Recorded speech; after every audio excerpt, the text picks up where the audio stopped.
Hello there, people of the internet.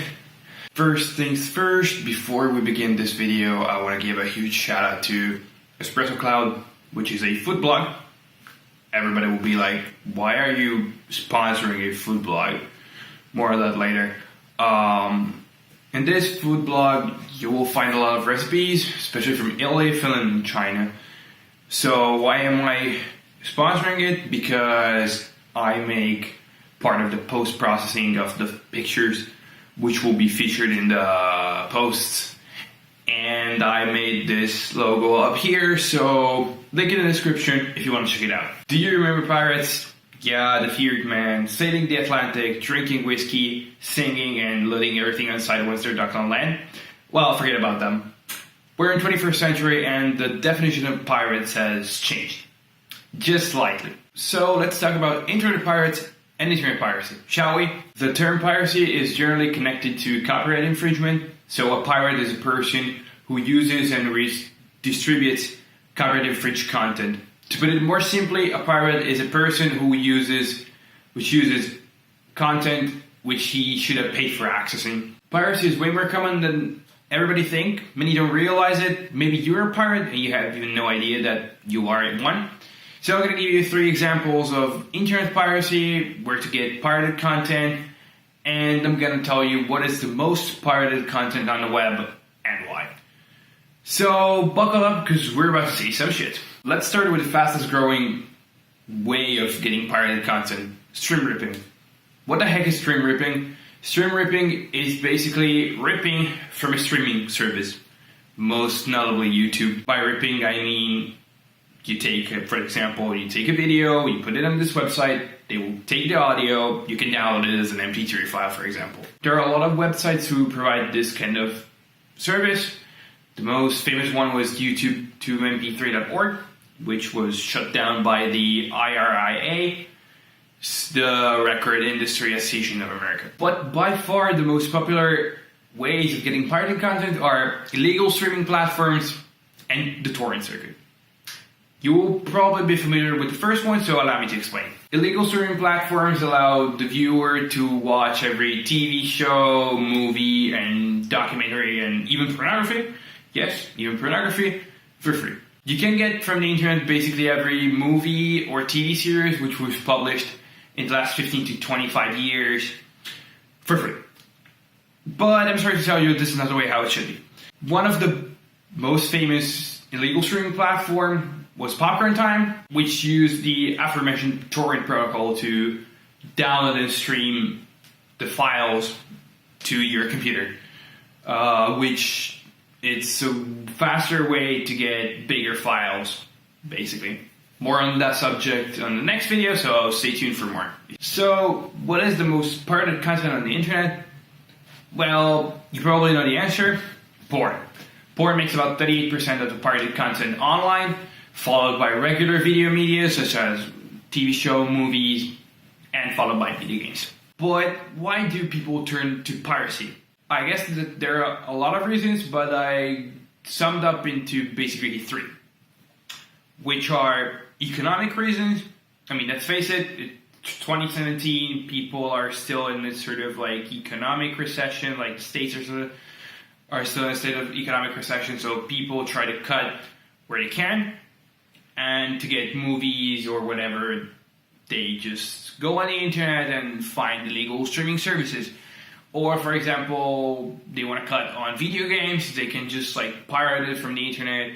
Or, for example, if they want to, I don't know, make music or use programs which licenses are super expensive. For example, Ableton Live, which is the most famous DAW, digital audio workstation in English, program to make music, which the license clocks at around $600. The second reason is to try something out. For example, video games. If you don't want to spend 100 euros on Steam, they want to try them out first, so they just download a pirated copy of the game, try it out, kind of like a demo in the old days. The third reason is censorship. In those places where medias are controlled, generally internet is placed on the side, so it's not that control apart from let's say China or North Korea. So with a little bit of technical knowledge, they can just get the stuff from other places. That's what they do. And last but not least, there are people who don't want to pay anything, who are greedy as fuck. So what they do, they just like pirate everything that they can. Because they're dicks and people are pretty much dicks. So at the end of the day, what can we do about it? Like, what governments are doing about it? I think pretty much nothing. It's like, if people want pirated content, they will find their way to get it. So, for example, if you remember the Pirate Bay, it's pretty much not accessible through a Google search.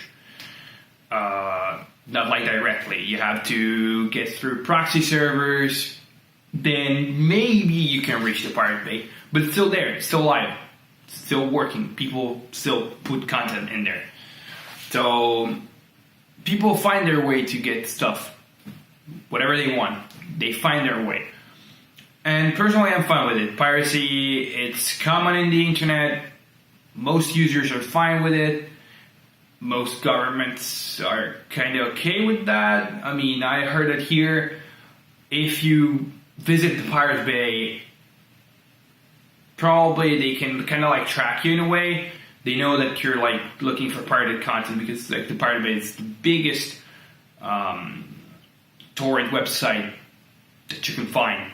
So mostly the police is looking in there, but not at other like repositories of torrents, for example, scattered around the web.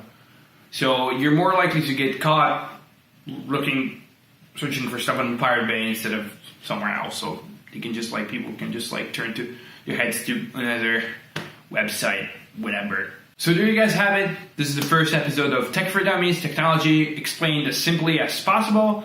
So let me know what you think down in the comment section below.